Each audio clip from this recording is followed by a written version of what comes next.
On September the 18th, 1957, NBC introduced the American public to an hour-long Western, Wagon Train.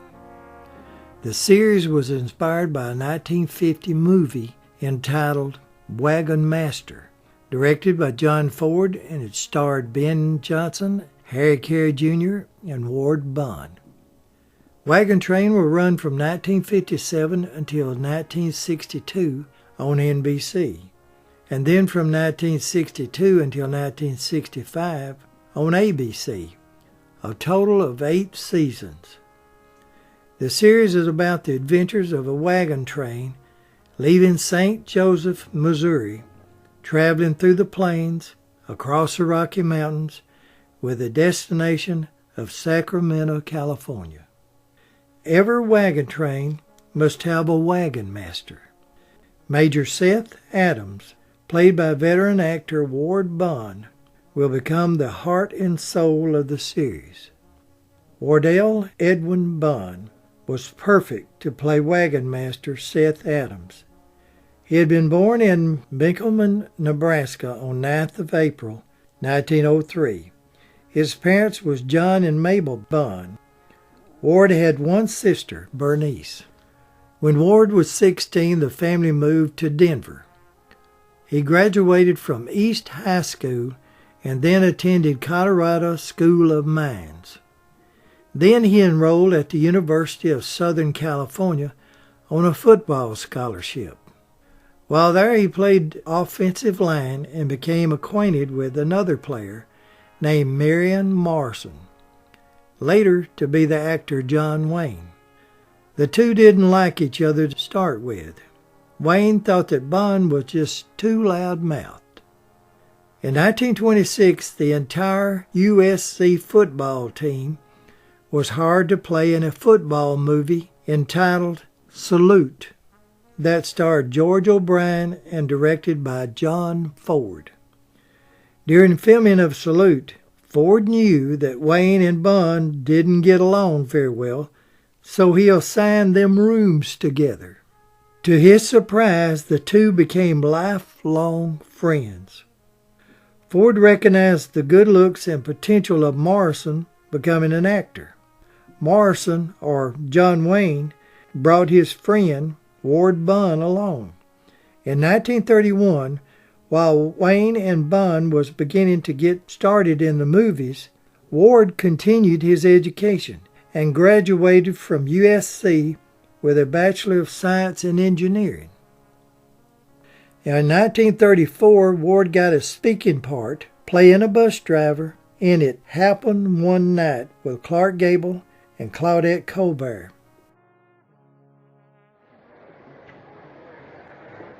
What do you think you're doing? Huh? The papers. What's the idea of throwing them out? Oh, the papers? You know, it's a long story, my friend. I never did like the idea of sitting on newspapers. I did it once and all the headlines came over my white pants. On the level, it actually happened. Nobody bought a paper that day. They just followed me around over town and read the news off the seat of my pants. Oh, fresh guy, huh? What you need's a good sock on the nose. Now listen, partner. You may not like my nose, but I do. On April 28, 1936, Wardell Edwin Bond married Hollywood socialite Darce Sellers Childs.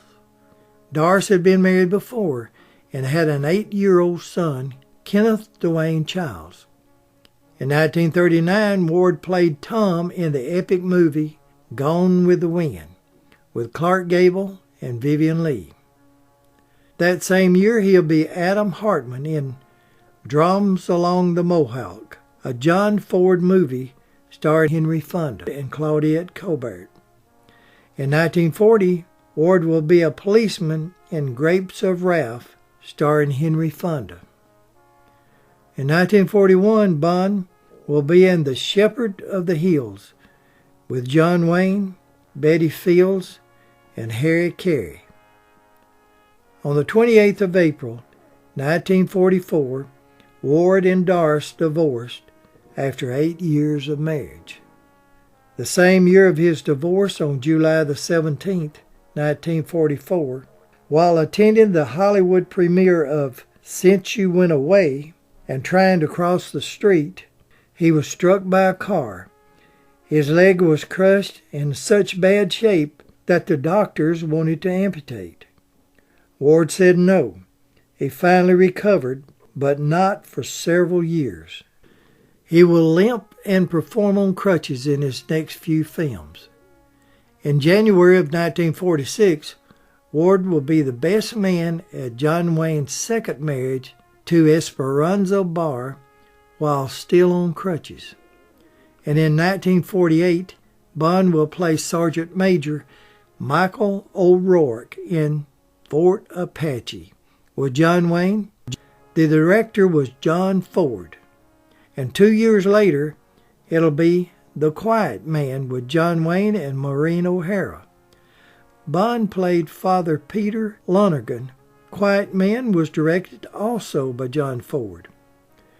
Ward and John Wayne were such close friends, they worked together in 23 films, and 26 of his films was directed by John Ford. Ford used the same actors in many of his movies. His stock company of actors were first John Wayne, Ward Bond, Harry Carey and Harry Carey Jr., John Carradine, Ken Curtis, who was John Ford's son-in-law at the time. His female member was Maureen O'Hara. In 1953, Ward played Buffalo Baker with John Wayne and Geraldine Page in Hondo. The picture was filmed in the Mexican desert in the middle of summer, so the dust and the sweat was real. On the 23rd of August, 1954, it had been 10 years since his divorce from Doris when he decided to marry his business manager and secretary, Mary Louise Mayers. They will remain married until his death. Ward and friend John Wayne loved to hunt together, and on one such trip, Wayne was using one of Ward's shotguns when he actually shot Ward in the behind. His wound was not life-threatening, but he did need a doctor's care. The two would joke and laugh about it for years. But to get the last laugh, Bond left the shotgun to Duke in his will. For years, Ward Bond suffered from epilepsy and was subject to having seizures. Now, only a few friends knew of his illness. They also knew that the studio and producers wouldn't take the chance of hiring someone having a seizure and falling off a horse. In 1956, director John Ford and his favorite actors, John Wayne and Ward Bond, along with Ken Curtis, Jeffrey Hunter, and Natalie Wood, will make what some consider the greatest Western of its time, The Searchers.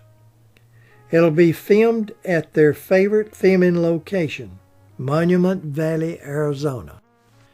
Now, after work, it was customary for the group to get together and drink. Ford was known for mocking and belittling his actors, even John Wayne. But Ward Bond seemed to get the worst of the verbal abuse, even though Ford considered Bond one of his favorite actors. It's been said that at Ward Bond's funeral, Ford walked up to Andy Devine and said, "Now you're the biggest asshole I know." He had a weird sense of humor. Once Wayne and Ford had a picture made, standing on each side of a horse's rear end. They sent it to Ward with the inscription, "Thinking of you." It was all in fun, of course. Now, Bond was known for having right-wing ideas. Unlike his friends who felt the same, they kept their mouths shut. Ward didn't, and it cost him. He blamed left-wing producers for blacklisting him and keeping him from getting work. Through the lean years, he got small parts through help from his friends. His career was suffering when in 1957 he got the best offer of his life, to play Wagon Master Major Seth Adams on NBC's hour-long TV western, Wagon Train. After playing support roles his entire career, Bond was now the star with enough clout to approve every script and where he would tone down violence and steer the show in a family direction.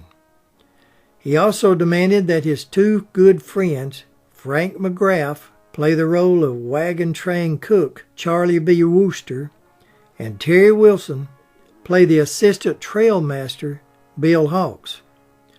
Both Wilson and McGrath had been stuntmen for both Wayne and Bond, bringing them together as a band of close friends.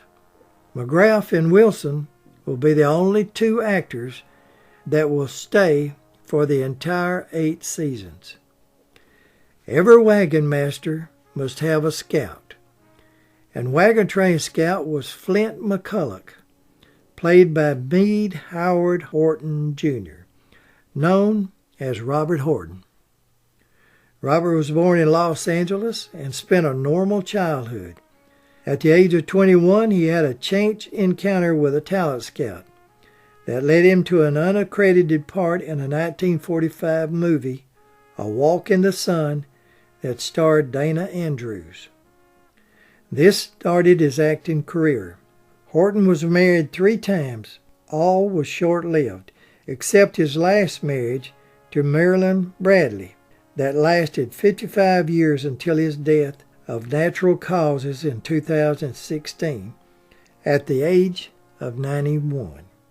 Robert had no children. He is remembered by his closest friend, Robert Fuller. Horton did most of his own riding and stunts on Wagon Train. It was well known on the set that Horton and Ward Bond did not get along. Some say that Ward was protective of his lead role as Major Adams. When Robert began getting more fan mail, Ward got nervous. Now, to understand why, realize that the movie and TV business is cutthroat. The studios have no loyalty. They only think of money. If the public begins to favor one character over another, they begin giving more exposure to that character, which means more money and power for the actor. Horton felt that his character, Flint McCulloch, was being cut out and he was upstaged on purpose. This meant that they continually argued over the script. In 1959, while working on Wagon Train, Ward Bond also appeared on a western, Rio Bravo, with John Wayne, Dean Martin, Angie Dickerson, and Ricky Nelson. It'll be his last movie. The next year, on February the 8th, 1960, Ward Bond was awarded a star on the Hollywood Walk of Fame, located at 6933 Hollywood Boulevard. Around the 3rd of November 1960, Robert Horton was in Ward's dressing room having a drink and discussing the new script that they had just received. This time the discussion was friendly. When Horton got up to leave, he said, "Well, Ward, we've had our differences, but we sure agree about one thing, this lousy script." As Horton walked to the door, Ward said, "Bobby, we don't have any lousy differences." Horton looked at him and smiled. He said it was the only time he ever called me Bobby. 2 days later, Ward Bond will be dead.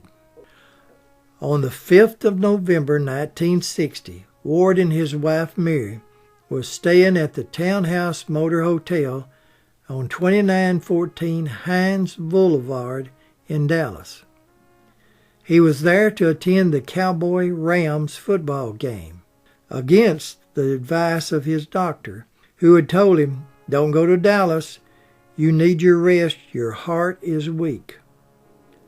While in the bathroom, Ward had a massive heart attack and collapsed against the door. Mary called for help, and they had to take the door off, and by that time it was too late. Wendell Edwin Bond passed away at the age of 57. John Ford closed the movie set, so that Ward's friends, John Wayne, Ken Curtis, Harry Carey Jr., Terry Wilson, and Frank McGrath, could fly to Dallas and accompany Mary and Ward's body back to California, and they will assist in scattering his ashes in the Pacific. When John Ford was dying, he called John Wayne to come and visit him. According to the Duke, as he sat by his bedside, Ford asked, "Duke, do you ever think of Ward?" "All the time," said Duke. And then Ford said, "Let's have a little drink to Ward." That was 13 years after Ward Bond's death and 2 days before John Ford's.